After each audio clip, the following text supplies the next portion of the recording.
Hello, hello, hello, everybody, and welcome to another episode of the Crust Flopcast. Hey, can you not? Odin, can you not? Come on, man. Joining me, as always, ladies and gentlemen, my partner in crime, as well as the controversial cat maid herself. Ladies and gentlemen, it's the one, it's the only, it's the one that's always got cat problems. It's Damo! Yeah. Hello. Hi. I don't know what that was, but hi. I was wondering if we were actually going to catch you singing again. Yeah, nah, not right now. I have got music on in the background though. Alright, fair. But yes, ladies and gentlemen, welcome to another week, and, well, some very interesting news over the past couple of weeks that we will be talking, that I have found, that, well, some that's actually just landed on my lap, and others, well, just is. Damn. Some, obviously, that won't be, obviously, a surprise, and others just be like, again, no surprise. It's like, come on, really? He's like, come on, dude. What Yeah. you talking about? But before we get into any of that serious adult level bullshit, Oh no. oh no, oh no, we'll be discussing taxes at one point. No. Oh dear lord. I don't even know how any of that works. What do you mean? I'll tell you how taxes work. It's a bunch of bullshit. But. But yeah, with that being said, as you all know, the same question gets asked, and we always do. So, Damo, Yes. what the fuck have you been playing? I've been playing some Snowbreak. Very good game. Very good game. I've had to start again though, and I'm not okay with it, but I am okay with it. I'm like, well, I'll get the season pass instead of the outfit. Turns out I got the outfit for free anyway. Yeah? Yeah. So I was like, ka-ching, but I don't have the character yet. Which kind of sucks. Yeah. But still, I was able to get both, and it didn't cost too much. But also some new Dark Epoch. Obviously, I do my dailies on that like every day. Yeah. I'm now level 507. Damn! Yep. Yep. Just got my this fucking cat. Honestly, I got my Archangel staff up to Master Godly. Yeah? Because of the castle siege, like one of the events yesterday, rather. So I had to unequip it with the previous version of the item, and then inherit it, and then inherit it again once I'd gotten the master, part to it. Jeez. Are you good? My cats. They are doing their after poopy zoomies. Don't mind them. Not So, the yeah. after poopy zoomies. Yes. Oh. Jesus. So you've been up to Okay. a few different games then? Yeah, no, pretty much. Obviously did a little bit of Silent Hill F on very low energy mode. That was something else. I'm sorry, but that was funny as hell last Tuesday. Yeah. Ven trying to direct you, and you're just like, Yeah, I had zero energy. Quick question. I wanted to try and power through at least for a couple hours. Are we going to get more energy out of you tomorrow? No idea. Potentially. Get over there with a boatload of sugar. Right! Oh, please, no, not too much sugar. I could not handle that. Come on, Dave, we can eat energy! Oh! Yeah, unfortunately, that's not how it works. That is not how it works. I wish it did. Wait, shit works? I know, right? Did a bit of repo. Yes, as well. I saw that. I think some peak as well at one point. Yeah, you did. Yeah. it's been quite fun. So some of the stuff you guys would have actually seen Demo do on stream, you'll know. Yeah, 100%. Yeah. But what about you anyway? What you been up to these past couple of weeks? Well, I've been up to an assortment of stuff. I have been obviously on Bleach Brave Souls and obviously Star Rail. Been on the usual hunt on those. Also been doing some Marvel Rivals, and I've actually gotten the hang of Emma Frost. Okay. As an extra tag, so I've been actually working on getting better with her. To the point I almost actually shamed my team's DPS. Ooh. Which doesn't seem to be that difficult for me at times. If you look at my plays really with Cloak isn't. and Dagger. Yeah, you really don't, honestly. Like, you do it quite well. I have a bit of pride in that. That is honestly very valid. Yeah, because, you know, if I'm able to do better than a DPS, then what does that mean? Then they need to maybe start actually being damage per second, instead of, as I said to Calcifer last night when we played, instead of sucking dicks per second. My. Oh, I don't hold back on that one. Really? Obviously... I've never guessed. Obviously, some of the stuff you guys saw for stream last week, obviously with Pokemon Legends ZA, we actually completed all the basic Pokemon catching research, and now it's just actually doing the battles. And I've been seeing some stuff that people have recommended, and a Pokemon they're recommending in order to get the 1,000 battle thing research done is literally have a Dragonite with extreme speed. What do I have? Dragonite with extreme speed. Valid. With a boost in its attack as well. And a lot of attack numbers as well. So even better. So you might see, if you see me on Legends ZA late night, I might be watching something or a movie where I'm just hitting the A button and just spamming, getting all that done. I also got the final Mega in that game. Which I will not spoil for those who are actually still playing the game and actually trying to do the end game stuff, because I know there are some people that are taking their time with that game. So, funny enough, a lot of people are not posting spoilers on the end game stuff, which I'm actually quite happy about. So kudos to the community actually holding back on that one. Oh, definitely. I also did a bit of Grandia too. Last week as well, bringing back a PS2 classic and enjoying some of the silly shenanigans on that one. We also started a brand new game as well with Disgaea 6, which I spent 5.5 hours pretty much just laughing my ass off throughout the whole fucking thing. Makes sense. With a few of my characters hitting level 1000. Oh, jeez. And I know some people are like, oh, he's at level 1000 and he's only been playing the game for 5.5 hours. Oh, what a sweat. No, for some reason, because I bought the complete edition, it gave me a bunch of boosts, which I thought would have not done much. But instead, it's actually boosting me up to such an extent. So I've hit Chapter 3. And the enemies in Chapter 3 are level 250, last I checked. So the boost is valid. What isn't valid is the fact that we've now come across a singing princess who thinks she's a Disney princess, hoping to find a prince that will slay the god of destruction, yet she has tried 665 princes and they have all died. Damn. So now the main character, who by the way is a zombie, is meant to be Prince 666. Yeah, sounds like a game you'd play.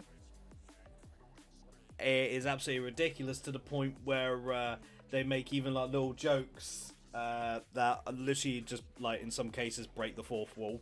There's a king who's obsessed, thinks that money, like everyone has a price for money, and at one point he's like, wait.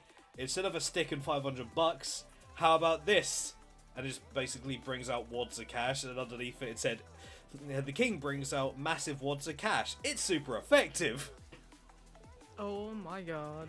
Trust me, if you watch me play a demo, you'll see why it's definitely our humour. But Yeah, it is fucking funny. I've also been playing a brand new game, Where Winds Meet, which is a game based in ancient China, and you go around learning different Chinese martial arts. And after playing it for a few hours, at first I thought it's going to be, combat-wise, it's going to be like Dark Souls. Yeah. But it is so much easier than that. To be fair, I've seen some, like, gameplay in it where you can apparently use your voice and it will determine like basically it's like a different version of a randomizer. Okay, that's different. I've not seen that. Yeah, like, and I will admit a couple of them are in the try not to laugh for Thursday. Alright, good to know. Yep, you're welcome. One of the things I actually found out interesting is obviously it uses AI for some of the conversations with some of the characters. Now, obviously, when it comes to AI, obviously, we're pretty on the fence about it. Because it's going to happen, but we'd rather AI actually be used for stuff that actually would be helpful. You know? Basically, it's like a ChatGPT type situation where you end up in a message type thing with the AI, and depending on your responses will determine what you obviously get. I did a smile emoji at one NPC, and they spoke to back saying, "I do not understand what this actually means." Oh, interesting. Yeah, so it literally says as you start the message, this is actually some of these when you obviously in the message group with these NPCs, their responses obviously are AI. So they're letting you know up front that that is the only thing that's AI. Yeah. So it's like, all right, I appreciate that. For the message stuff, that kind of makes sense, so I'm happy on that one. So I'll take that. I've seen a lot of people actually playing the game. There's actually a way to actually have deflections and parries a lot easier. Okay. Basically, I've got that on where it's like auto deflect, and it's not quite auto deflect. It'll give you more time to press the button to deflect. But it'll slow time down so you can actually then press it. And then if there's continuous attacks, you don't have to press the deflect button all the time. It'll then do it for a little bit. Nice. So it's actually quite fun. Kane posted a picture of his character and mine because it is multiplayer. And he's made his look like a vampire. Yeah. I'm like, it can't be a fucking vampire. Why not? Because it doesn't even fucking sparkle. Anyone that's a fan of more pars, you'll get the joke. If you're not sure, look up more pars vampire groundfinch and you'll get it. Just beware of the booby. And no, I'm not talking about the things that go jiggle jiggle. Oh lord. I gotta do some clarification because you know what people are like. Yes, I know. Oh man, but yeah, I've been doing quite a variety of games. Obviously, been doing Nikkei and Pokemon Pocket as well. A bit of Fate Grand Order as well. But yeah, that's kind of really all I've been up to game-wise. But yeah, a lot of games, a lot of stuff. Also kind of prepping for Wednesday, but I'll talk about that at the end. So, with that being said, though, we're actually going to get into the news. So, with the new Black Ops coming out, there's obviously going to be a flood of complaints in regards to it, because there is with any kind of shooting game, especially one that's got a long history as Call of Duty. Well, it seems that Call of Duty has been called out for using AI-generated assets. Of course. But this isn't the first time they've been called out for it, and I doubt it'll be the last. And they've actually, instead of actually looking up the actual in the accusations, I figured I'd look up the actual response. And this is the actual response I found. It's come from IGN. Activision has issued a statement in response to player outcry regarding the seeming use of generative AI art assets in a number of areas in Call of Duty Black Ops 7. Players have been taking to social media today to complain about images they believe to be AI generated across the game, primarily focusing on calling card images that they claim appeared to use Studio Ghibli styling, following a trend of AI Ghibli images from earlier this year. I saw some of these calling cards myself, because I decided to actually have a look at it, and yeah, but honestly, if that's the only thing that people are kind of kicking up a stick about, like, it seems a bit ridiculous. Considering they've kind of looked a bit same old bland for a while, so I get you. Yeah. This is from the person that wrote the article. I haven't really looked at the multiplayer and zombie calling cards as closely, and I'm willing to bet they're using AI on those two. So someone's claiming that they haven't looked at the multiplayer and zombie calling cards as closely, but they're willing to bet they're using AI. Yeah, don't make that statement, because that's not a very good statement to make. Only look at that if you've actually looked at it. Like, that's one kind of thing I'll call out on this one. In response to this outcry, Activision has issued a statement to a number of outlets, including PC Gamer. That acknowledges the issue, sort of, in true Activision style. Naturally. Like so many around the world, we use a variety of digital tools, including AI tools.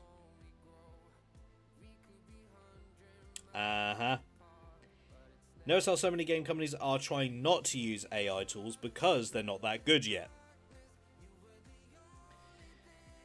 Yeah. Funny how they're trying to say that everyone else is doing it as well. I think it's Activision, what do you expect?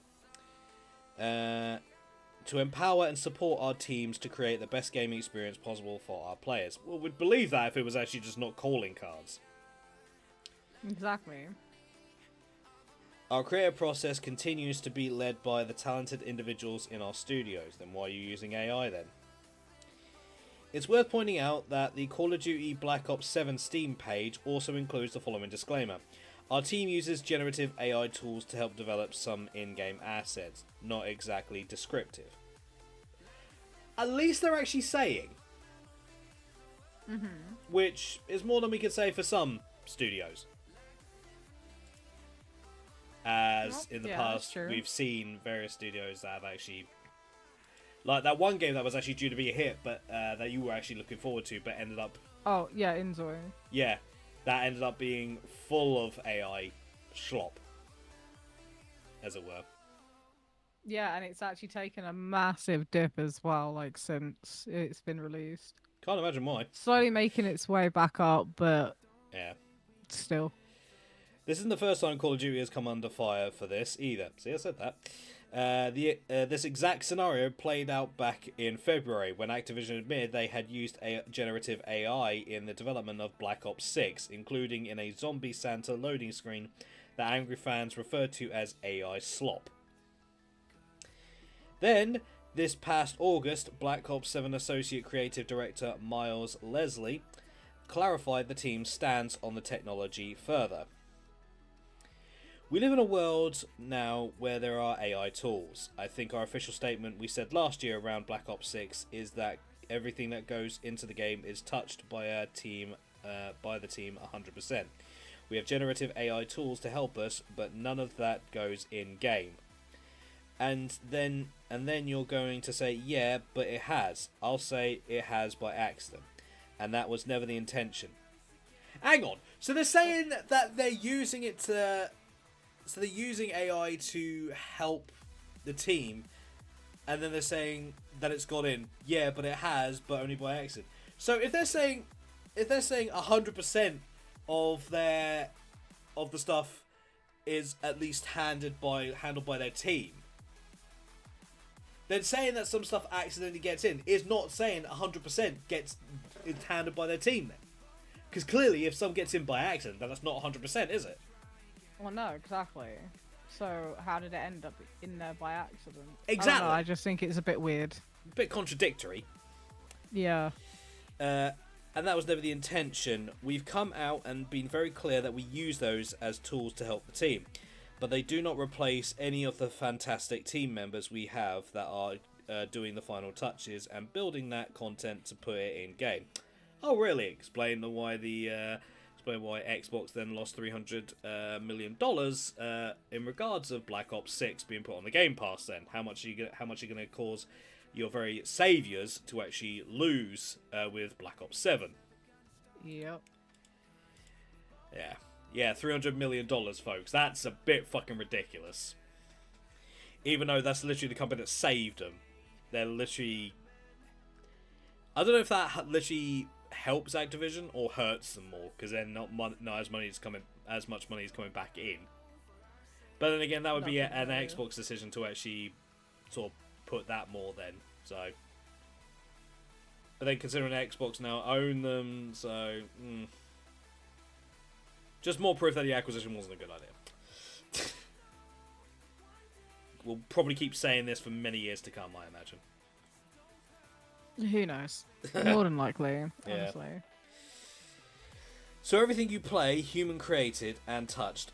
AI tools in the world we live in, it's how do we streamline it? That's really the goal. Not replace, but streamline it. In response, IGN asked why the Zombie Santa and other generative AI images hadn't been removed from the game yet, to which Leslie said that that was not his department, and that the team is actually looking at that stuff. Is actively looking at that stuff. It is unclear if, why, or how Activision's stance on this has changed over time. So... You acknowledged it, and yet you'd not done anything about it. And you're claiming that they're looking into it. Yet clearly, if you were looking into it, you may have actually removed them. As with most things, as most companies do, when there's something in there that they shouldn't, they actually actively remove it. I'm going to use Dead by Daylight as an example on this one. If there's a killer with a massive bug in it, what do? They leave the killer in there? Nope, they take out the killer for a time to fix it. Yeah. What's your excuse, Activision? Dead by Daylight's known as bug by Daylight anyway. It's bug 99% of the time. So, that's basically it about the article. They go on about the solo campaign, which apparently you can't pause. But it's like, really? Why? If you're on your own, why can't you pause it? Right. Like, it makes no sense. Like, if you're in a non-multiplayer aspect of the game, just leave it to be able to be paused. Yeah. So,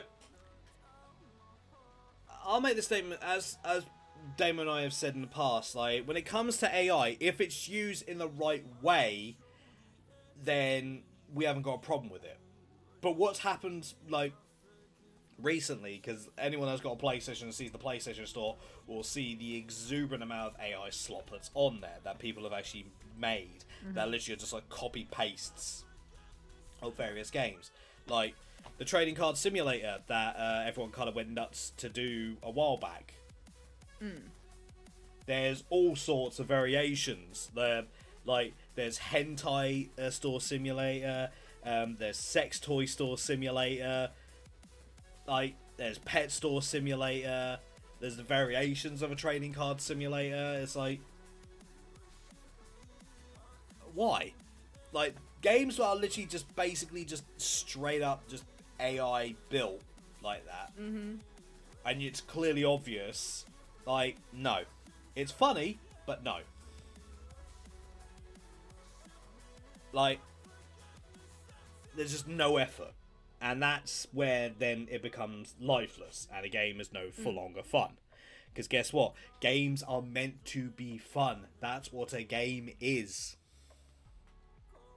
And the people that make it, they put God knows how many hours into a game.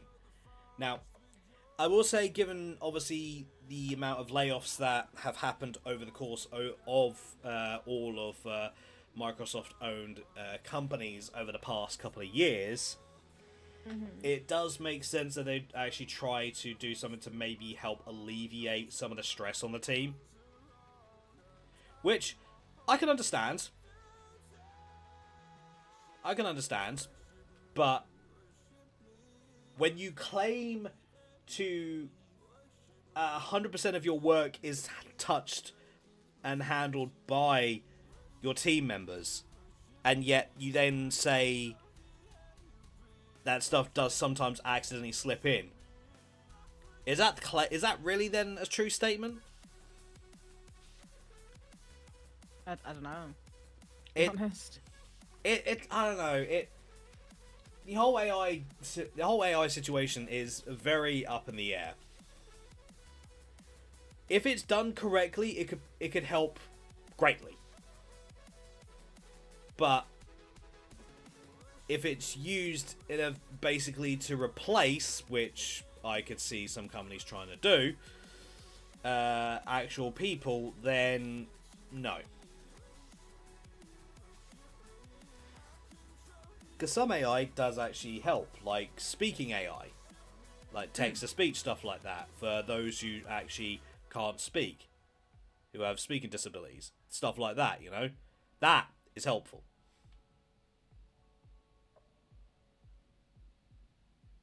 Like, yeah, there's AI for different uses, which can be quite useful, and I agree with that, to be honest.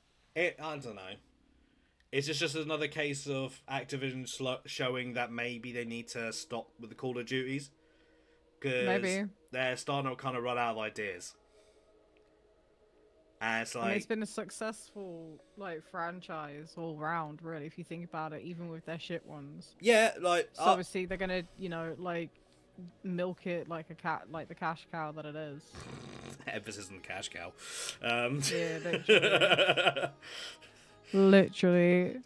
Yeah.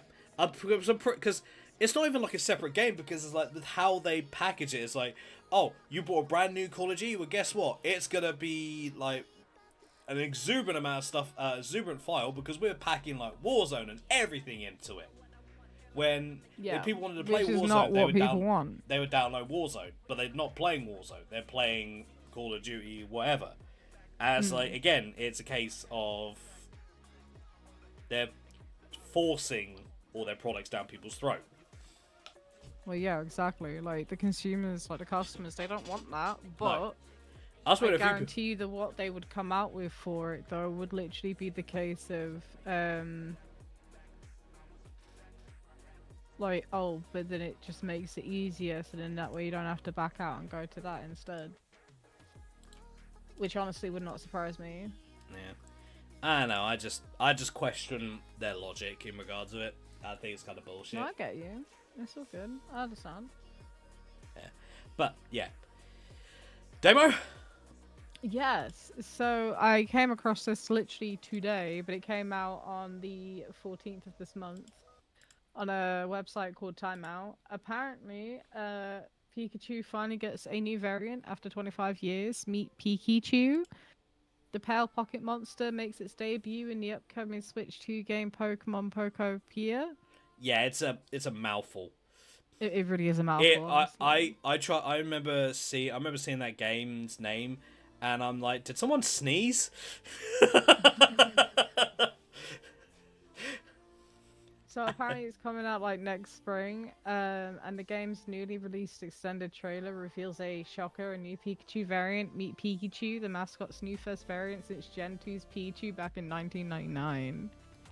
Honestly, I think it actually is nice to actually see a variant of Pikachu. I will say, I wouldn't say Pichu is a variant because it's the baby form. So, it's not a variant. Yeah, but technically, though, evolution forms do count as a variation of... Hence why we'd also throw a Alolan Raichu in that as well, so... Yeah, exactly, you know. How would... based on the info, it was, Electric Ghost? It just says that Pikachu has slightly larger eyes than Pikachu, with droopy ears and a whitish coat of fur. Its name comes from Piki, naturally meaning pale, from illness or fatigue. Its Japanese name, blah, blah, blah, is Usuchu. The Usu meaning pale cute. or light coloured. Sickly or not, dare we say this variant looks a bit ghostly. It's currently unconfirmed if Pikachu is a ghost type, but it's fun to speculate. What if that was actually what turns into Mimikyu? I mean, it would make sense. That would be kind of cool. The pasty pocket palette isn't the only new variant in town. The trailer also reveals Mosslax, a kind of Snorlax covered in moss with a flower on its head, plus Smearguru, foremost Smeargle, with a multicolored tail and colorful splotches on its body. Okay. As for the game itself, Pokemon Pocopoeia is a spin-off game in the vein of Animal Crossing or Minecraft, in which you play as Ditto in human form in the middle of a desolated land. With the guidance of Professor Tangrowth, you restore the area's various habitats to attract and befriend Pokemon. Yeah. In regards of it, honestly, I probably won't play it. Because, like, farming games, again, are my type of thing. Yeah, like, I have to hyper-focus into that, but I'm already liking the idea of it, so... But I don't have a Switch 2. Honestly, I would say, like, there are better games out there for that type of stuff. Am I happy that there's some variants of Pokemon? Oh, yeah. Would I like to see them in some of the main series games? Definitely. Like, a grass-type Snorlax? Like, oh, yeah. Like, the possibility of moves on that one, because like Snorlax is a tanky monster, having used one in my 100%. Curse Name Run playthrough on Legends Arceus. Yeah. I'd say that has potential. Like an electric ghost type Pikachu, yes please. Can we get an electric ghost variation of the entire evolution line? I'll be down for that. I guess the only one that's technically... I mean, it's not even classed as, like, Ghost, but Rotom, because of its glow, for me. I know it's not a Ghost type specifically, but, like, it's... Oh, is it Electric Ghost? I believe so. Oh, well, there you go, then. So it'll be, like, what, the second of its kind? I don't know. My Pokemon knowledge is not finite, just saying. Yeah, it's an Electric Ghost. Nice. And then obviously I think the electric then changes based on the form you use. But yeah, that would actually be pretty cool. Oh yeah, definitely, man. I think there could be a lot of potential on those variations. The fact that you literally are a Ditto, basically you transform into the various Pokemon to then do the farming stuff. It's like, okay. I remember when me and Beth saw that on the Nintendo reveal of it. Yeah, neither of us were too impressed. I mean, that's fair, though, at the end of the day. I just think, like, for me, you know, I do, at points, play Animal Crossing and stuff, so... It's the fact that everything you turn into literally has that exact same Ditto face. I know. Just kind of creepy. It really is. When it's taken human form, it's like, who hurt you? Yeah, it is. It is like, yo, who hurt you? Do we need to sit down and have a pizza or something? Are you cool? Right? Do you need me to make you a Aero Mint mocha? Like, yeah. Do you want some cookies? Ooh, cookies. I don't. I've got honeycomb ice cream in the freezer. But it's too cold to eat ice cream. By the way, it's going down to -1, I think, tomorrow night. Oh, shit. Wow. Yeah.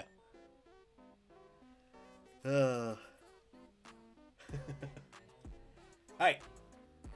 Now, on to the next one. So, ladies and gentlemen, if you're not aware, you may have heard of the black box that's coming. What do we mean by the black box? Well... Valve are releasing their own console. And essentially, it's a console that has the power of Steam, or the library of Steam, so to speak. Oh, that'd be amazing! Could you imagine? And this is coming from Eurogamer. Well, I've tried finding like quite a few other sources, but not much is saying at the moment. Whatever Valve says about its PC first credentials, its new Steam machines are another step closer to obliterating the once indelible line between console and PC.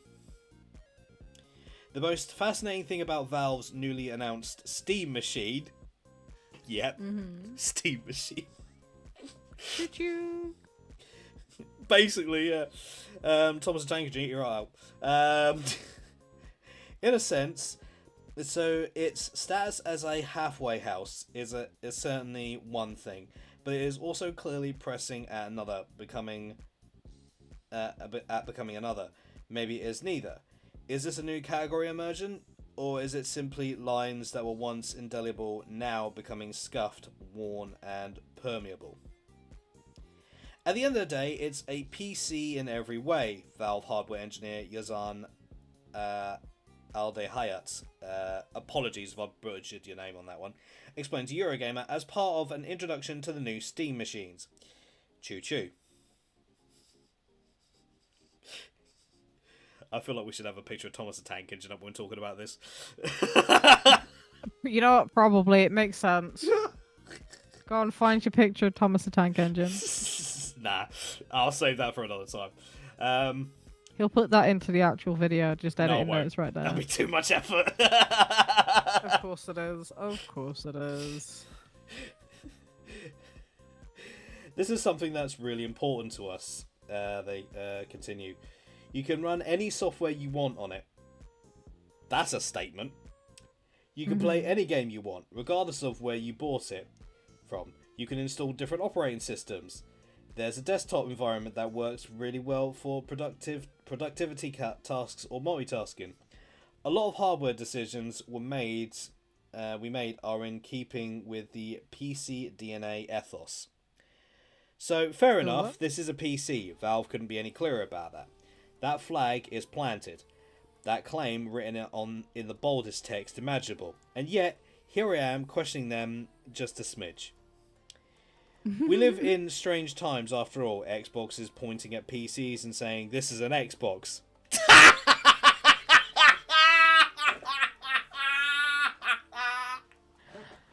Wow.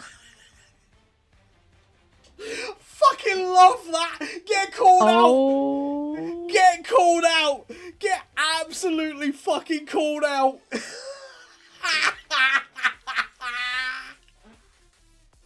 If even someone in Steam is saying, yeah, you guys are just pointing at PCs and going, this is an Xbox, because they're not fucking wrong these days. Yeah, no, not wrong, not wrong, not wrong. I fucking love that. Oh, God. But looking at Valve's Steam machines... Choo-choo. Alright, I'm going to just say, anyone that talks about these Steam machines has to say choo-choo afterwards. I'm going to just say that now. Any more stuff we cover on this, I'm saying we got to say choo-choo at the end of it. I'm just saying. Then if you want to clip me saying choo-choo and use that, go for it. Oh, I got a new song that I found that I should have played during Halloween. Oh my goodness, what have you found? I'll say it to you afterwards, but it's called Zombie Handjob. Yeah. Hang on. And I need the link. Send me the link now. No, I'll show because I want to show you the video. I don't want to. Yeah, but I want Kai to explain it to me. No, because Kai hasn't seen it either. Exactly why I need the link to send to Kai. No, I'll show it to both. All right. Anyway, if you really look at the features of Valve's new generation Steam machines, choo-choo, it's hard not to praise it as an attempt to draw the PC ecosystem closer to a console-like experience. It's often in the little things, but as a character says in the best ever episode of The Simpsons, it's the little things that make up life. Facts. Choo-choo. Facts. So you have the fact that the machine has HDMI CEC hooks, meaning the gaming box can control your telly. Turn it on and pick up the controller and your TV will switch on or change to the right input. Mine already does that. Turn it on and pick up the controller and your TV will switch on or change the right input if compatible. Even while you're away from the machine, if it's not being hard powered off, it'll keep your games and its operating system up to date. It'll do the same for your Steam cloud saves. You don't need to dongle to connect the new Steam controller, though it also ships with a dongle for controlling to more traditional PCs.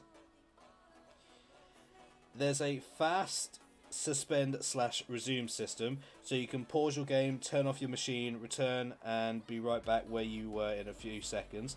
That's actually cool. Nice.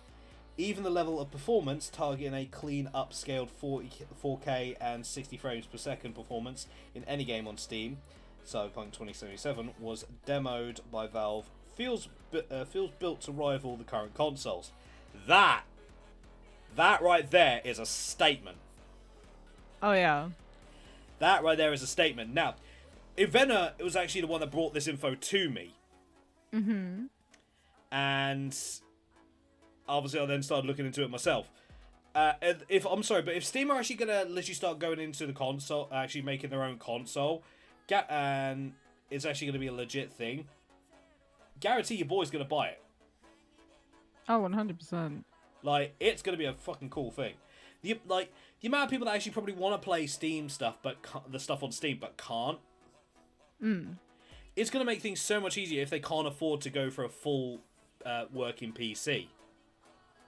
Oh, 100%. Like, it does make logical sense to change that, to be honest. Yeah. If that's actually the direction of like accessory type thing they want to go, then I'm all for it.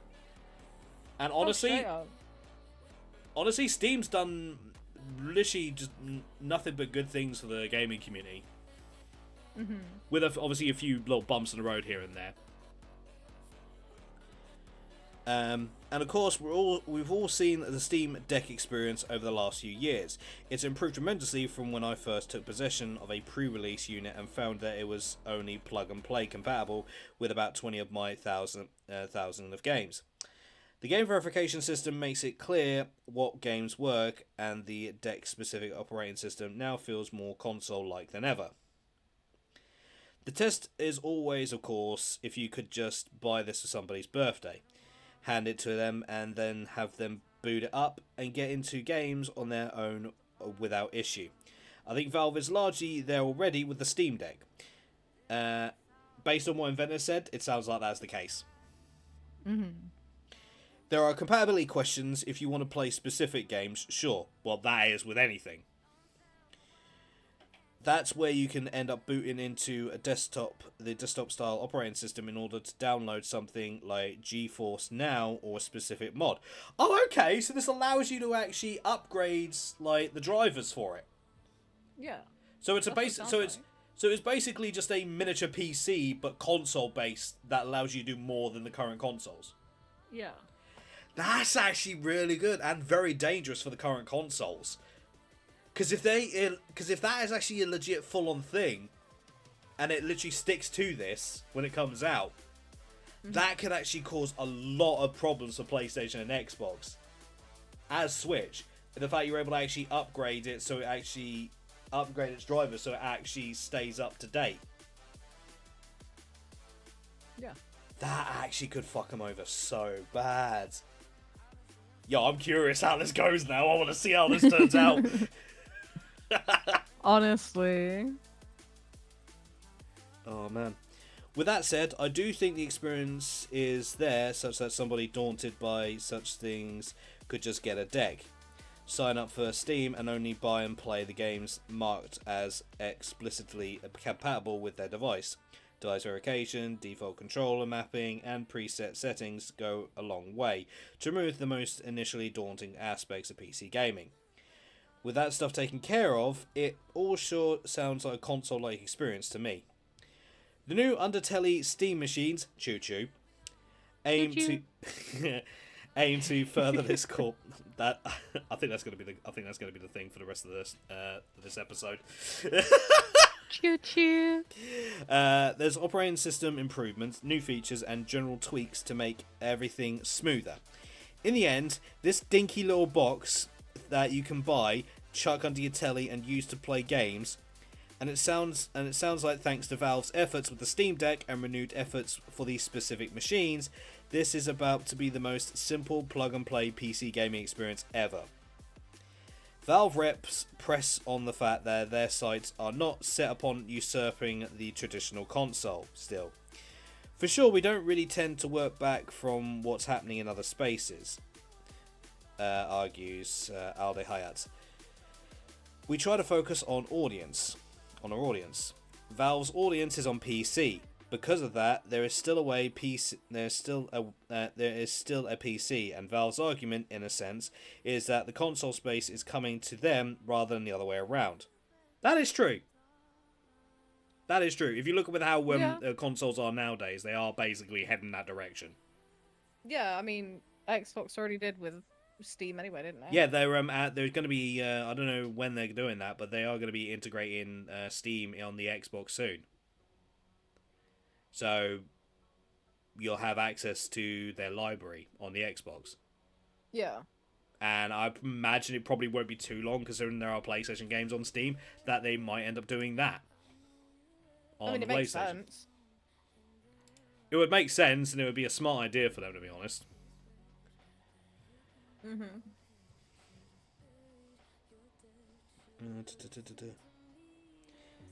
As a PC, if you're sufficiently confident and hardcore, you can modify it with alternate operating systems, custom code, whatever you like. If you think the fan is too loud, though Valve promise it is quiet, you can go in and address its speed directly. Ooh! Nice.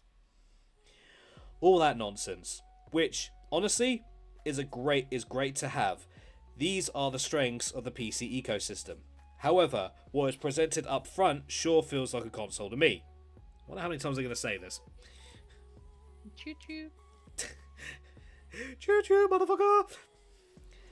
And as it currently stands, there is only one thing that does seem to stand between Steam machines, choo choo, and being treated as a true rival to Xbox and PlayStation.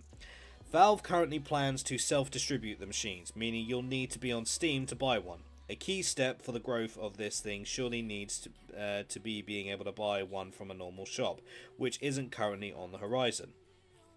And honestly, that's a good thing, because they're not trying to enter the console wars. They're literally just trying to make it more accessible for a lot of people. Like if your PC's like I think this is a good thing, because like if your PC's on the way out and you got the parts, you just need to be able to put it together or find someone to put the PC together. This can actually be an alternative for you to do for the time being. So what it sounds like they're actually just giving people more chances to actually play while their system's getting set up, or when new higher end games come out and their PC's not quite up to snuff and they haven't got the tech for it. Yeah. But honestly, it would sound like it'd be a great thing for me, like with my laptop. Mm.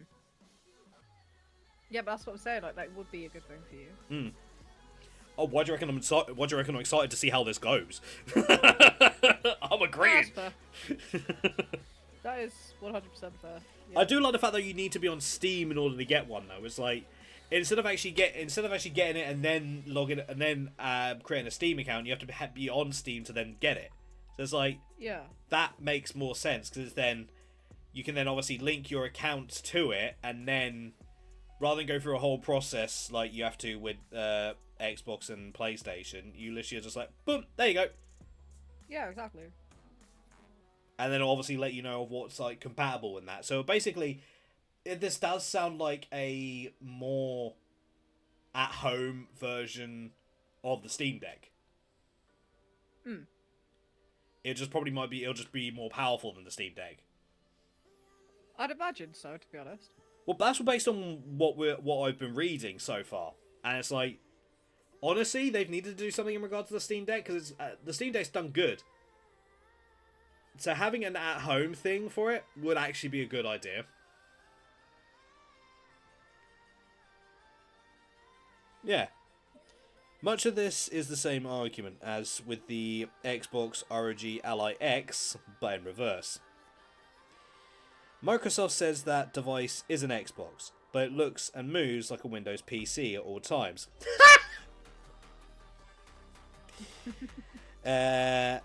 Except when you are in one specific app. The Steam Deck's custom operating system feels infinitely more console-like. Microsoft is coming at this from one direction, trying to convert Xbox into a PC ecosystem. Uh-huh. How about you actually fix your own operating systems first? Windows 11 needs a bit more work, folks. Just ask Damo. In fact, I'll ask my mum. Jesus Christ. Valve comes at it from another,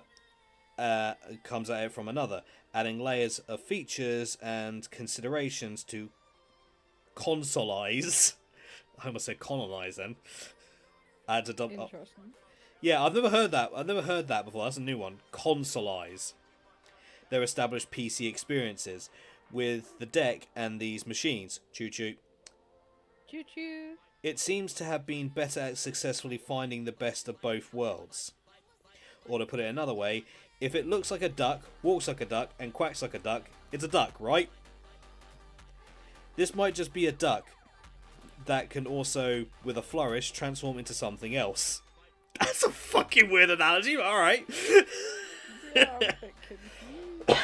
Eurogamer, what the fuck? Who you got writing this shit? Hop into desktop mode, and it is truly a PC in the main Steam OS front end, and it's more console-like. It's Optimus Duck. Oh my god, no. Auto ducks, Dear quack Lord. outs. Oh, Everyone run. artists, please! I want to see Optimus Duck. I want to see a duck. I want to see Optimus Prime as a duck, please. I need that.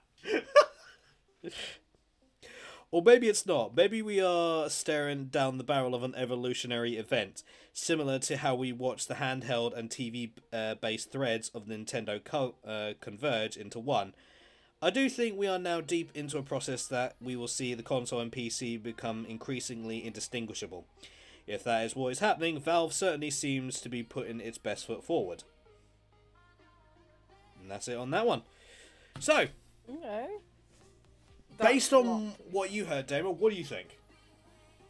I think it could be a good idea. Agreed.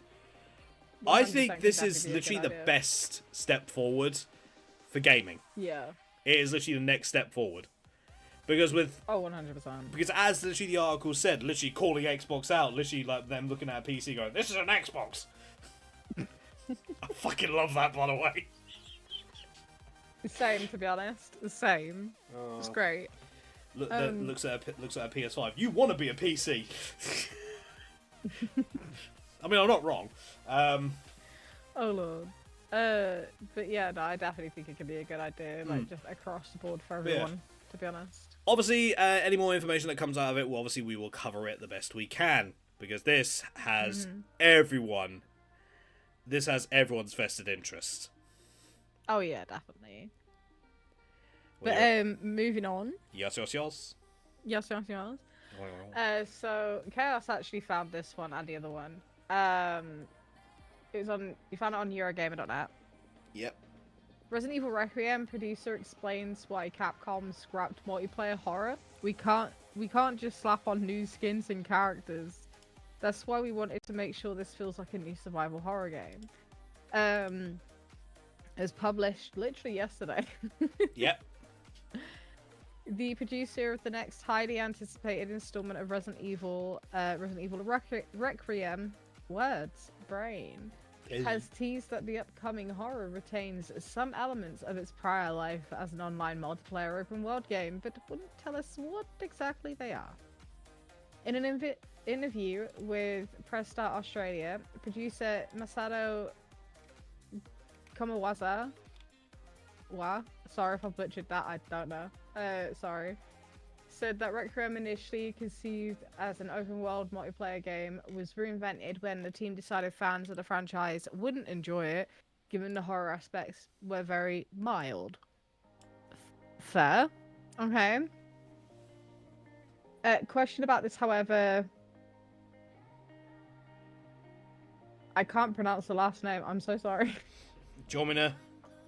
I'm just gonna say Masato. I've lost my place in now. I love that. There we go. Question about this, however, Masasato would only say that there are some remaining elements, but we can't disclose what it is or how it is, and laughed when pressed harder for more details. Looking at the game when it was a multiplayer, the horror part was very mild. He said, however, in that build, we made a game that was fun to play, but we looked deeply into this game and wondered if a fan of the franchise would really like this.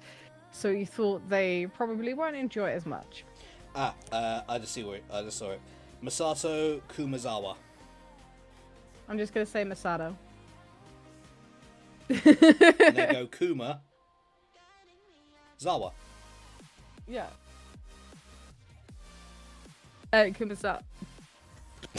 Kumasawa. There we go. I said it. Jeez. Love that. Celebrate! And that's the reason we made it back into single player, but because it was fun, we added elements from that build to the final game to ensure it was fun. Asked what, in his opinion, Resident Evil fans wanted from the new title, the producer added, I believe fans of the franchise want survival horror and being scared.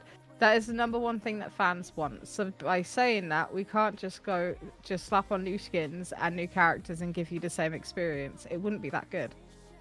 I mean, they were able to actually... They were able to somewhat succeed with Biohazard and Village. Yeah, but that was because it was a different aspect of multiplayer, though. Yeah. It's like...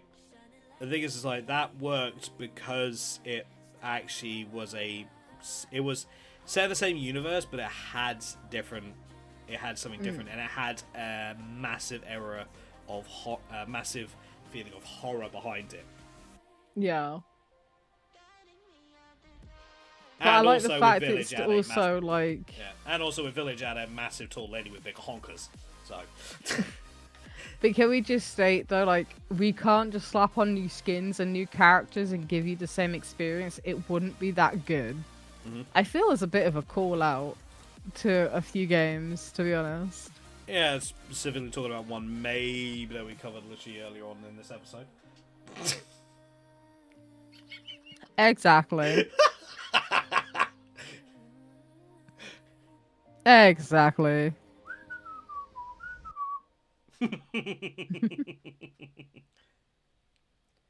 So they're actually going to be taking their time with this one and actually focusing more on the single player aspect. Yeah, basically. Which is good. Whereas a lot of games seem to drive off into multiplayer. Because they think that's what their audience wants. It seems they're actually going backwards and actually going to what they were best known for. Yeah. Which... And not just that as well. He also revealed that Requiem was in development way before Village, which is why the team is keen to ensure the game focuses on the horror and avoids becoming too combat heavy. Like like Resident Evil 6. Yeah, basically. Yeah. Because as much as I find Resident Evil 6 fun, it wasn't Resident Evil. No. And I think that's kind of where Resident Evil 5 kind of is to blame on that one. Mm-hmm. Because Resident Evil 5 and 6 kind of are very action heavy. Yeah. There's not much in the way of the horror aspect. It's just... that they failed at being Resident Evil games. Basically. Just say it how it is, bro. But I'll say to have in a somewhat story-related situation, when you come across situations like the characters like Leon, Chris, and Jill, and others, at some point when you're thrown in that type of scenario, you will come across situations where it will be less horror and more action. So that will happen. So it failed at being a Resident Evil. It failed at being a traditional Resident Evil game, but it was an amusing multiplayer experience. Yeah.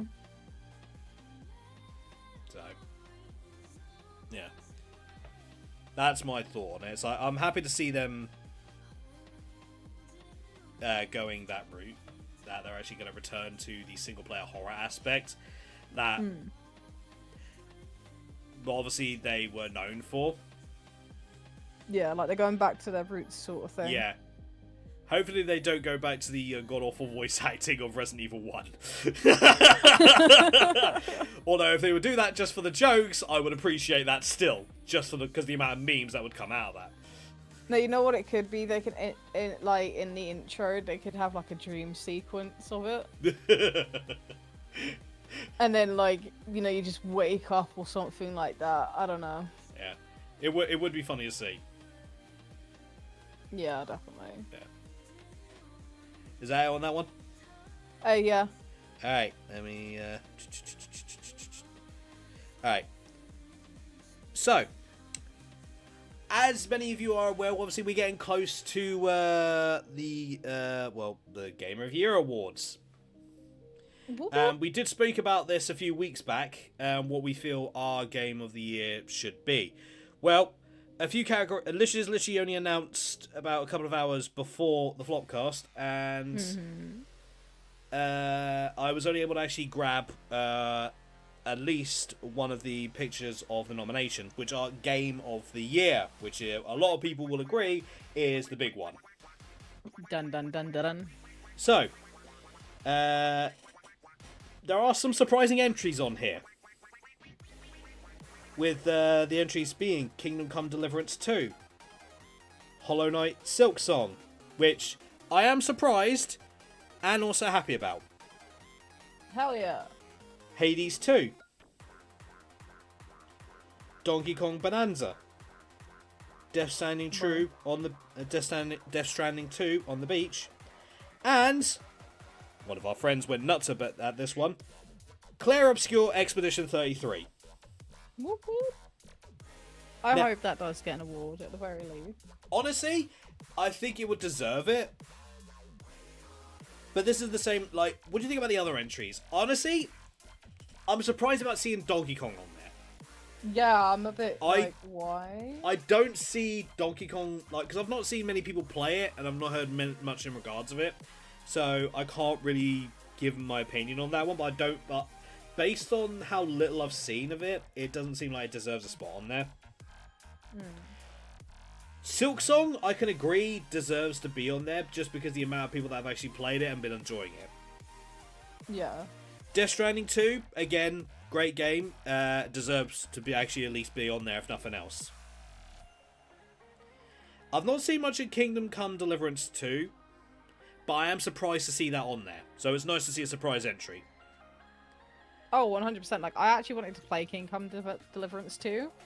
And I was like, yeah, nah. Hades 2. Like, the original Hades game did very well when it originally released. So hopefully Hades 2, if it doesn't win the award, it actually still gets the recognition it deserves. And obviously Expedition 33.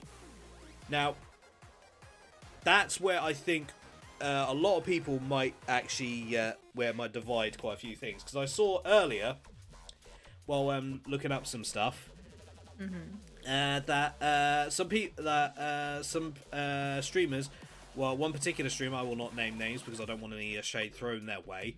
They were basically saying that Arc Riders should win Game of the Year and they should ignore Expedition 33. Bro, what the fuck? Yeah. Honestly, I think that's a bad take.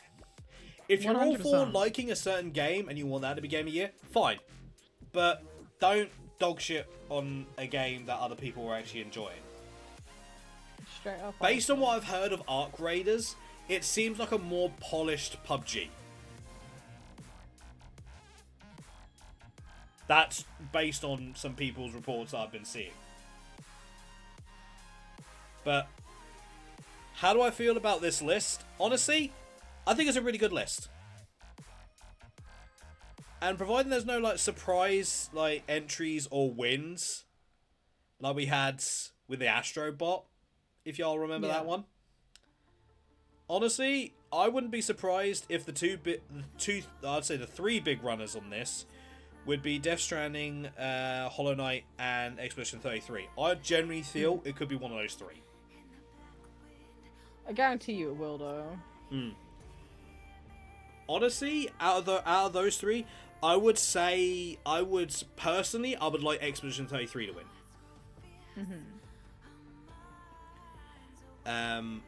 But I could also see Death Stranding and Silksong winning it as well. We will see though. Only time will tell when we get the results, right? December 11th. Alright. So we'll have to keep an ear out.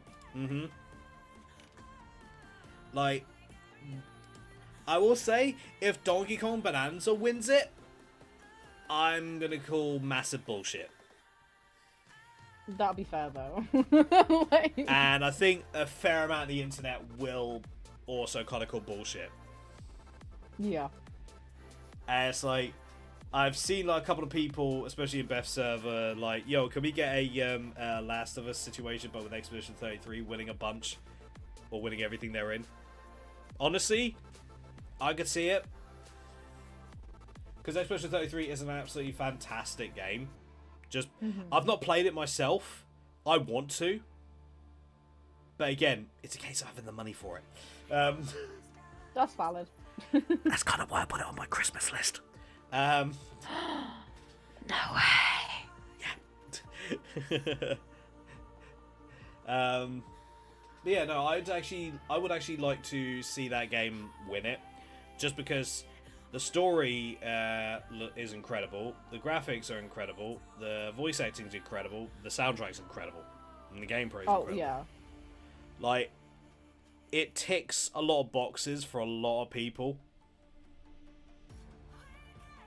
And one argument I saw from said streamer that made the statement about Arc Raiders, saying that multiplayer gamers are in the minority. Okay. That multiplayer gamers are the minority. It's like, oh really? No. Explain all the games that go multiplayer and the amount of people on those multiplayer games. There's not as much in the way of single player games as there used to be. Because it either has a single player aspect but with multiplayer as well. It feels like there's rarely single player only games that get as much attention as Expedition 33 or Hollow Knight or Death Stranding. Or even Hades. Like, it's very rare that you see single player games actually do as well as they have done this year. Because last month, it was announced that the PlayStation Player's Choice for Game of the Month was Digimon. Oh, really? Yeah. It was literally the best game that the players voted for last month. Nice. And honestly, I think that's a good thing, because we need more Digimon games over here. And the fact that it's been dominated by Pokemon for so long, whereas there's been loads of Digimon games and stuff in the East, it's like, I'm a huge fan of Digimon, as you guys know. And I'm also a fan of Pokemon, but I want to see a balance of both. And honestly, I think Pokemon could do with a bit of fucking challenging. They need a challenge. And Digimon, like, anyone who's played Digimon Time Stranger will actually say Digimon Time Stranger is 10 times better than Legend ZA. That's fair.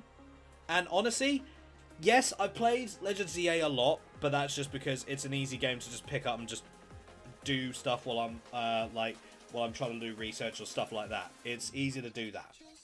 Whereas a Digimon Time Stranger is a game that I actually want to put more of my attention to. That's fair. That's the difference.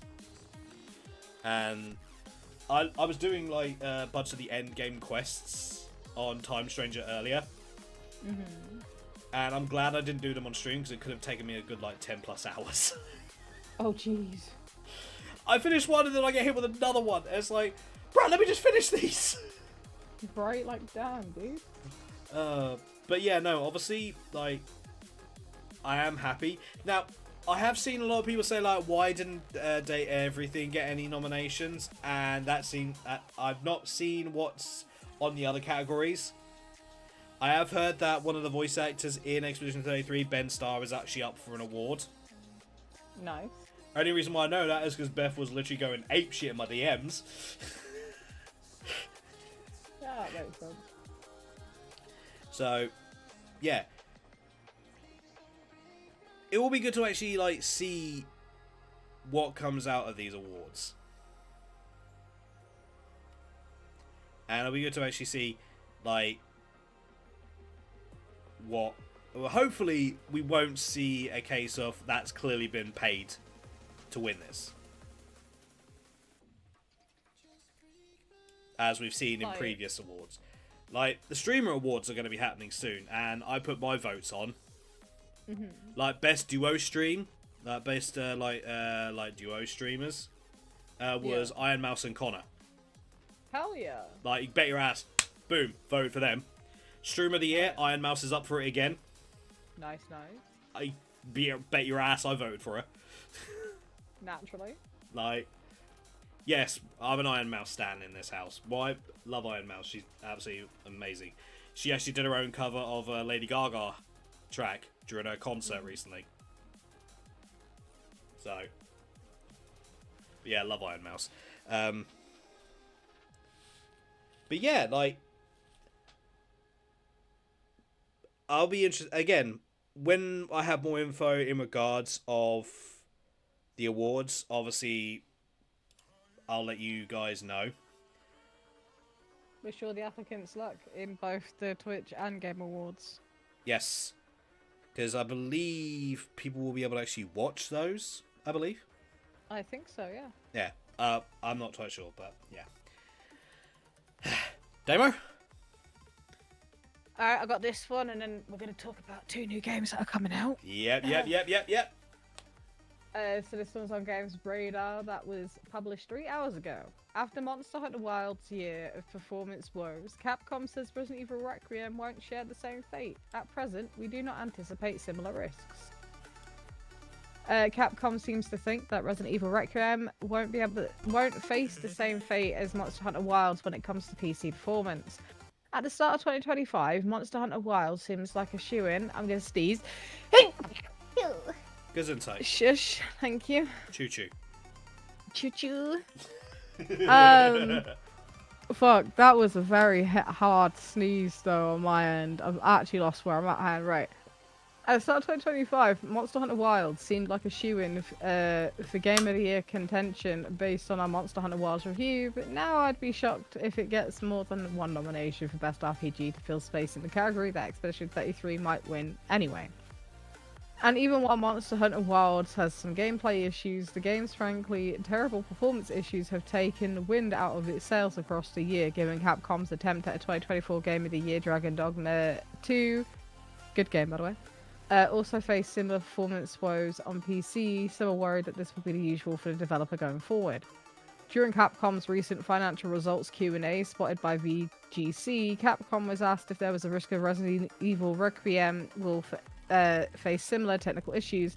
To those found in Monster Hunter Wilds, the company responded, Resident Evil Requiem differs from Monster Hunter Wilds in terms of gameplay, system, architecture, and network features at present. We do not anticipate similar risks. We are developing the game to provide a smooth gaming experience across a wide range of PC specifications. And to Capcom's credit, the RE engine has been a fantastic engine when it comes to linear single-player titles like Resident Evil 7, 8, Devil May Cry 5, and it's even sometimes excelled outside that genre with Street Fighter 6. The 2 main offenders in terms of performance issues under the RE engine are Monster Hunter Wilds and Dragon's Dogma 2, both massive open world games. I feel like the RE engine just isn't entirely suited to larger scale titles. Well, to be fair, in regards of Dragon's Dogma and Monster Hunter Wilds, I feel like it kind of shortchanged them in that description. It did, yeah, because like the performance, honestly, like the high temps, like was not worth it. I'll say this. It's like they kind of like shit on them a bit, and it's like I honestly like everyone who watched my stream saw me playing Monster Hunter Wilds, like, and I had a lot of fun. Like at some point, me and Beth will be doing the Final Fantasy event. That's fair. Because she still needed to beat the end game stuff and get her hunter rank. That is very true. Yes. Which in a classic clip that I posted recently on social media. Mm-hmm. You haven't beaten the game yet, Beth. Oh, god damn it! Fucking... Oh, that killed me, that did. She thought she'd beat the game. Not yet, bitch! But honestly, I didn't have any performance issues on the PlayStation. Like, and I think that's the problem. Like, too many of these articles focus on the PC versions and don't look at how the console versions do. Because if you're going to talk about a game's performance, then you need to talk about how they did on not just one thing, but on something else. Yes, could they have actually probably done better on PC? Oh yeah, but at the same time, like, when you look at the amount of stuff they have to render in, and especially when it comes to the details of the monsters that you're fighting, and the weapons, and literally everything else. Like, I don't know if anyone's paid attention, but when it comes to Monster Hunter, it's pretty much a fashion game. It's a case of kicking monsters' ass and looking good. Yeah. And Dragon's Dogma is a very story-based one, with obviously you have to go around, obviously doing various stuff and obviously tackling a lot of stories, as well as hunting down various monsters, which also you need detail of, because some actually you have to chop off a part to gain something. So considering the amount of detail they have to look into, maybe they should they have used a different engine for that? Oh yeah, but at the same time they were testing it out. Yeah. So I wouldn't entirely shit on the games. I would say it was just unfortunate with what engine they used. Okay. Again, I've had fun with Monster Hunter. I've not played Dragon's Dogma 2. I have, both on PlayStation and PC, obviously back when I used to have a PlayStation. Performance-wise, very similar. The only difference I would say is, obviously my PlayStation 5 had issues and it would, like, you know, at one point crash and stuff like that, like, for stupid reasons. Just to find out, no, it's a shit ton of cat fur down there, and that's why my PlayStation 5 was crashing on me. Jesus. Like, thanks, Saber and Odin. Yeah, that'll do it. But yeah, no, like, it'll be good to actually see, because it is, as literally the name says, it's the RE engine. Yeah. So it makes sense that it would actually benefit a Resident Evil game, you know? So, yeah. Anything else on that one? No, that's it on that one. Alright, so, ladies and gentlemen, we're going to actually go talk on to two games that we're actually very much looking forward to. I'll start off, and then Damo will continue. So, as many of you remember, a while back, we started doing this little... Obviously, we done voice acting for various little visual novel games and stuff like that. One of our big players was Coffee Talk, to which we also did then the Coffee Talk 2, and then obviously we're waiting for the next one to come out, which we now have a release date. Coffee Talk Tokyo will appear on the 5th of March for its PS5 release date. Now, originally there was talks of it coming out in December. However, now we have a more definitive release date with it coming out in March. So you can bet your ass that's going to be us voice acting that. And for Coffee Talk, we'll probably be on Ivy's channel, because that's where we did it originally. Yeah. So I'm very excited to see what happens, because with Coffee Talk Tokyo, yeah, it's set in Tokyo, but it's new characters with one or two couple returnings, which I won't say. But if you look, you'll notice a couple of characters that we've seen in the past that were part of a story but didn't have their own. So obviously there might be a chance with me returning as the barista. Who knows? Maybe we'll see. Maybe we'll see our faved green-haired girl who was chugging coffee left, right, and centre again. Or we won't. Oh, there's another voice acting game that we are looking forward to that will probably appear on Damo's channel. So Damo. Yeah, there is going to be a new Tavern Talk game. Yes! Apart from this is before It's a prequel. current events. This is definitely a prequel. And it's called Tavern Talk Stories Dreamwalker. You can also go onto Steam and play the demo, as I'm sure you can everywhere else as well. And it's like, what to expect? This is not a management game. Love that. A new standalone game in the Tavern Talk universe. Play the Tavern Owner, D&D inspired visual novel with 8 unique characters, LGBTQ plus positive representation, immersive reading of at least 6 hours on your first playthrough. Branching narrative, meaningful choices, and 3 unique endings, casual drink mixing, and quest building with a dash of a challenge. No tavern management, no economy, content warnings of basically mentioning of death, grief, and obviously violence, because, you know, the game. And then it says, once upon a time, you find yourself in a little bleary portside town in the southeast of Fosa. Don't question me and my pronunciation today.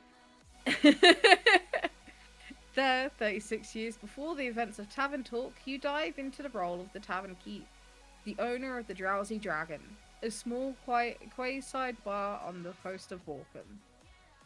You have a special ability gifted by one of the great dragon gods, or acquired through wizardly hubris, mixing magic drinks that can alter the fate of your guest. Be it mean mercenaries, savvy sailors, or ambitious adventurers, every guest, no matter who they are, has a place in your warm tavern by the seaside. In the Drowsy Dragons, fate is not written in the stars, it is written in the menu. Mix unique drinks from a wild ensemble of magical potions, but be aware, there is more than one solution. As you listen to stories brimming with the spirit of adventure, you sit within the cozy walls of your tavern and pick up rumors to turn them into quests. Yep. Some of them are old sailors' yarn, so sort them thoroughly before sticking them up the wall. As you meet new and familiar faces, it all seems well. Your establishment is flourishing and friendships are made. All until something starts brewing on the horizon. Something that's going to twist your brightest dreams into your darkest nightmares. Yep. So, when that game comes out, at some point, you can bet your ass that's going to be another voice acting project. I want to add, though, if you go onto the Steam page and you scroll down to where obviously I said about but beware, blah, blah, blah, the GIF that's playing, so basically there's a new way to mix the drinks. Ooh. They've made a bit more of a kind of like a different mechanic. So you're still pouring it in, but you have like this thing at the side, which obviously you have to match on the chalkboard. Ooh. Yeah. Which is quite interesting. And with a different companion at your side, instead of Andu, it is a bee. Which I'm quite looking forward to, honestly. I'm still gonna do my little dragon noise. That's fair, that's fair. But yeah, there's new characters as well. Yeah. I imagine there would be, because obviously you'll be going into the barkeep's like history. For those that actually saw our run on that one, you'll actually understand that the history of the barkeep is very much intriguing. Oh yeah, definitely. So, I'm looking forward to it. Who knows? Maybe we'll actually see, because they were familiar with some of the other characters, so it'll be interesting to see if they actually make an appearance. Oh yeah, definitely. Like, I can't wait for it to come out. I've already got it wishlisted, to be fair. But also, as well, you get a chance at some things if you donate to the Kickstarter as well. Ivy and I were looking at it and we're like, ooh. Okay. Show me. Like, yeah. Show me your moves. Basically, yeah. Oh god, Literally, man. When those popped up, folks, I'm not gonna lie, I was bouncing in my chair. I'm like, yeah, like, yeah. Those are some fun. Those are some really, really, really fun games. Oh yeah, definitely. Like so much fun. There's such lovable characters as well. Oh, that hell, we're even actually like, especially with Tavern Talk, like there's still like some memorable characters that actually stick around. Yeah. Yeah, like a certain one for that who thought that done by our Danish madman who thought he wasn't going to be playing much of a character, ends up being one of the fucking main characters. Didn't realise how much of a story he'd have. I know, I'm still so proud of him for that though. Oh god. But yeah, no, I'm very much looking forward to it. So, based on what you said, Damo, there's no release date for it yet. Not currently yet, no. It does say that it's coming soon. Well, when we know, folks, we will let you know. And I don't think it's a case of if we're going to be voice acting those games, I think it's a case of when. Yeah. I think that's just not a question. I don't know what you mean. Oh, you know Beth's going to be wanting on all this. Oh yeah, shut up. 100%. See if we can't drag Evander into these again. He's going to hate us for that. Yep, there he is. He's like, right, no more fucking main characters for me. It's like, oh, but Inventor! No! Wait, there's a Fatal Frame 2 remake? Yes. Yeah, that's been in the works for a little bit, that has. Yeah, no, it's just popped up on Steam to pre-purchase. Yeah. Oh, that looks sick. Yeah. That's why I was surprised when they showed Silent Hill F. Oh. I thought that was a new Fatal Frame game. You kind of see the confusion on that. Is it okay? Put it this way: system requirements, OS, TBD, to be discussed. To be determined. Yeah, same thing. Yeah. Oh, add to wish list. But yeah, that's all I've got. Yeah, no, so. Right. So, I will say, just a quick reminder, as I try to do every time, folks. Any information that you hear, folks, is literally information that we have found ourselves and done the best research that we can. If you do come across anything that actually proves our information either wrong or actually corrects some of our information, then do please let us know in the comment section down below. Because, again, hello, YouTube. Hi. Hi. Choo-choo. But with that being said, though, folks, that is going to be the end of this episode of the Thin Crust Flopcast. The next episode will be on, if I saw this right, will be on the 1st of December. So yes, break out the Christmas stuff, folks. Sad. But yes, something I actually want to quickly discuss, obviously, before we wrap things up for the night. So, as of this recording, which is the 17th of November, in 2 days' time, it will be my affiliate anniversary. Yes. I will be going live on a Wednesday, which I don't normally do. And it will be a 12-hour stream. And those who are actually in the Discord are actually aware of what is going on, but I have not actually announced on social media yet. But I wanted to do that now, and then obviously post the details later on afterwards. So, obviously there's a variety of games up on the list, ranging from... Let me just get the thing up. Obviously ranging from Marvel Rivals, Midnight Murder Club, For the King 2, Phasmophobia, Yu-Gi-Oh! And many more games, obviously, are on the list. There's no set games that we'll be doing. It'll be a case of maybe I'll play like some single-player games until there are more people around and wanting to do stuff. And if they are, then we'll then depending on who has what, then we'll jump on to what. So look forward to that one. It is a 12-hour stream starting from 12 p.m. Greenwich Mean Time, GMT, and we'll be going till midnight. And the big thing that I think a lot of people are questioning my brain on this one is, well, as you guys know, as some of you who are regulars around here know, that I know that some of the big wheelers and dealers around here definitely like to see me suffer in some aspect. Hence the wheel of misfortune, which is spreading to multiple people. Well, the wheel will be very cheap. How cheap? I don't know, Cass. Tell me. Tell us. Tell us how cheap. The regular will be 20 bits, 1,000 channel points. The bigger wheel will be 100 bits, 3,000 channel points. Yeah. Damn. I am probably going to regret that decision. Yep, and you can't go back on it now. No. No, I have no intention of... Hey, you know what I'm like. I'm a man of my word. I know. Good boy.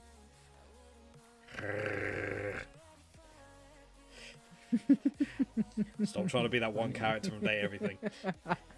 Ew, why would I do that? Because I got flustered that one time and y'all seen them not let me live that one down. I wasn't even, like, suggesting that, in all honesty. I don't know, okay, I've got to be careful these days. Kill your tits, bro.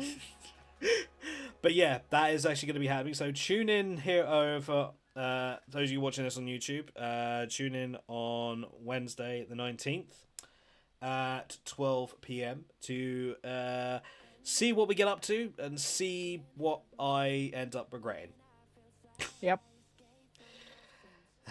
I couldn't come up with any new ideas for challenges, so hence why the wheel is so dirt cheap. There will be a cooldown on the wheel, because otherwise I'm literally going to be hit with like 50 wheel spins within an hour. Yep. So, yes. Especially for the channel point users. I know some of y'all have been saving up. Mm-hmm. But this is really the only thing I could actually think of to actually say thank you to you guys. Aww. Gross. No, I'm just kidding. I'm happy for you, man. But doing this a long-ass fucking time. Yeah, you have. And the fact I've not been banned yet is a fucking miracle. I fucking know. We've had some close calls. Elden Ring. Oh, yeah, we have. Yeah, we have. But yeah, no. I just want to, like, do something and say thank you all to just supporting me for this amount of time. Whether you're actually supporting via watching, spending channel points, bits, or generally helping out in many other ways like Damo and the others behind the scenes do. Right. I just, again, thank you all for all the support. It's very much appreciated, especially considering how rough this year's been. Yeah. Kind of feels like this is sort of like the only major win that I've had this year, so I just want to say thank you. Aw. We love you, bro. Yeah, love you all. Love all of you as well. You Fuck guys yeah, are awesome. You do. Even though some of you want to drop kick in the throat. Don't know what you're talking about. Yeah, not talking about a certain individual. Oh, inventor!